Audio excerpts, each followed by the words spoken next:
Chairperson, and greetings to the members of the committee. Chair, I think it's important that I emphasize the fact that some of us are not going to be disarmed and be diverted by peripheral self-glorification by the NPA, which is coming with all peripheral issues of their initiatives and so on and so forth. We will deal with such in a relevant meeting. They were summoned to this meeting to come and give an explanation of how they have dealt with the Omotoso case. And that is our focus. So we're not going to be disarmed and defocused.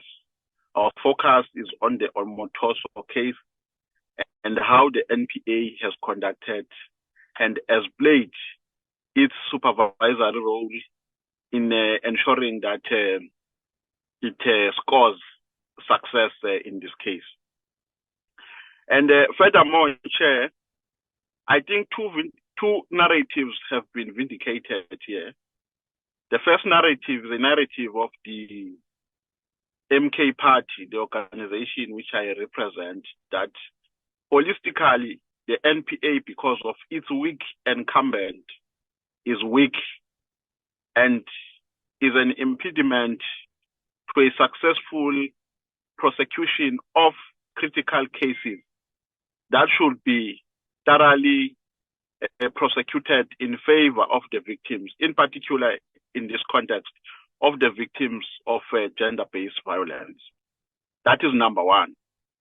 Number two, the narrative that has been vindicated here is a societal narrative and a narrative from the SAPS, which is at the end level of the value chain of the justice cluster, that they do their work to the best of their ability.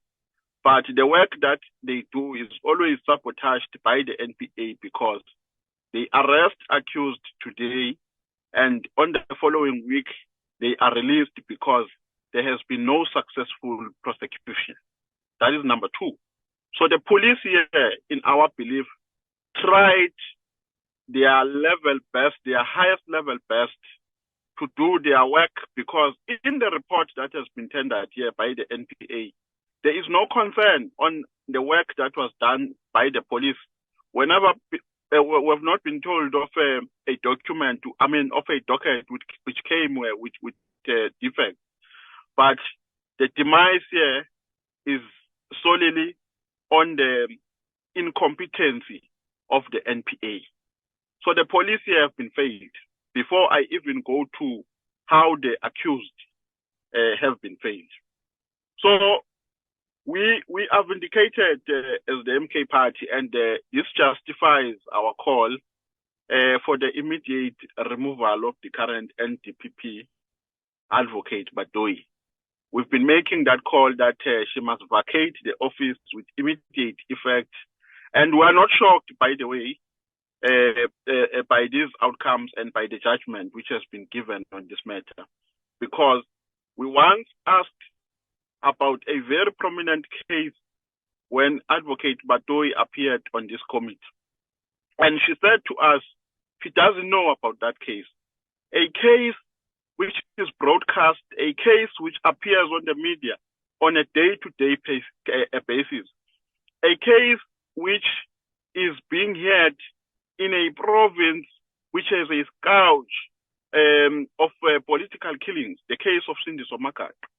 He came here and she said to us when she was responding, she doesn't know, she will ask her colleagues or her subordinates about the dynamics of that case. So that is why we are not shocked that today we are sitting here in this committee getting this incomplete report. And I'm saying that the report is incomplete because the report tells us about how they are reacting to a judgment of the court. It is not sequential because we were expecting a report which was going to tell us about from when the docket was handed over to the NPA. To say, we received a docket of this nature, This is how we advise the investigating officer. This is how we proceeded with the matter. Chairperson, it was clear, even to a lay person, that the prosecution is going to fail the victims on this case. I can remember with a vivid memory on the first day of a trial, when the matter was heard in a PE in Gqeberha court. The prosecutor who was there was failing to protect the victims against an unfair cross-examination. He failed dismally, and there was a public outcry in that regard. That is when an efficient and that is when an incompetent NDPP was supposed to realize that we're having a serious problem here and we need to intervene with immediate effect. You were not supposed to wait for the court to tell you that the people whom you are supervising, the people whom you have a statutory obligation in terms of Section 22 of the NPA Act to supervise, have failed their responsibilities. If you were an efficient and competent NDPP, you were supposed to pick up that from when it was happening in the NPA. Like I'm saying, that even lay people had concerns on the manner in which the prosecution was done on the first day of a trial. On the first day of a trial, the prosecutor could not even intervene, could not even raise objections. So if we were taking these cases serious, we would not be here today. We would not be discussing the judgment. The case would have been successfully prosecuted, and the victims would now be rotting in jail. The perpetrators will be rotting in jail. But the opposite is happening. The perpetrators are going back to their homes, are going back to lead their bogus churches, and the victims are crying literally for justice. So we're going to make sure that we intensify our call as the NPA for the removal of Advocate Batohi. And if she cared enough about the people of South Africa and about the NPA, she would have by now voluntarily removed herself. She would have voluntarily vamoosed from that position, because there is nothing that she can point at and say, this is what I have done to turn around the institution.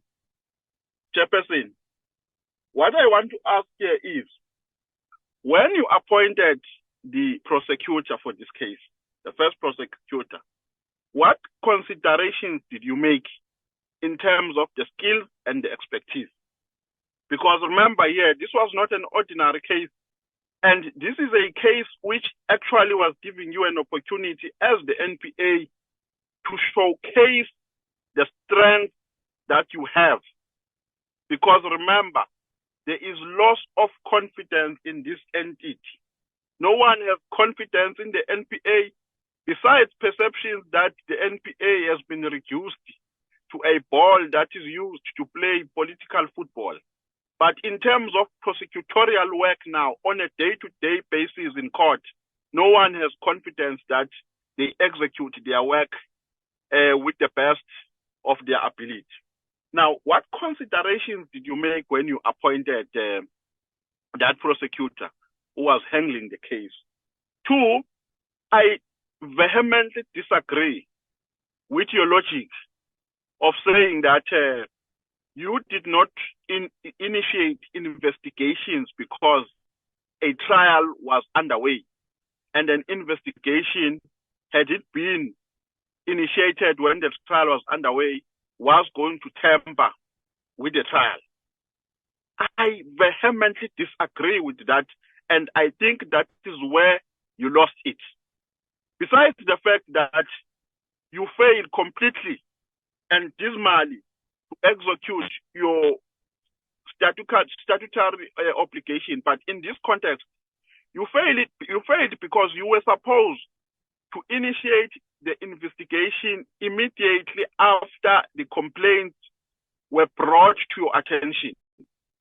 Because you were going to be able to identify the defects and cure them so that the prosecution is not going to proceed with those defects. But you allowed prosecution to continue under that cloud. And as a result, it compromised the prosecutorial work.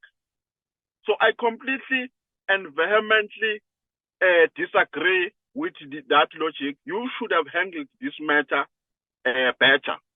So if I was in a position or if I was at liberty, I know that that it will be off context, but if we were given a choice of either accepting or rejecting this presentation, I was going to reject it because one, it's a microwave presentation.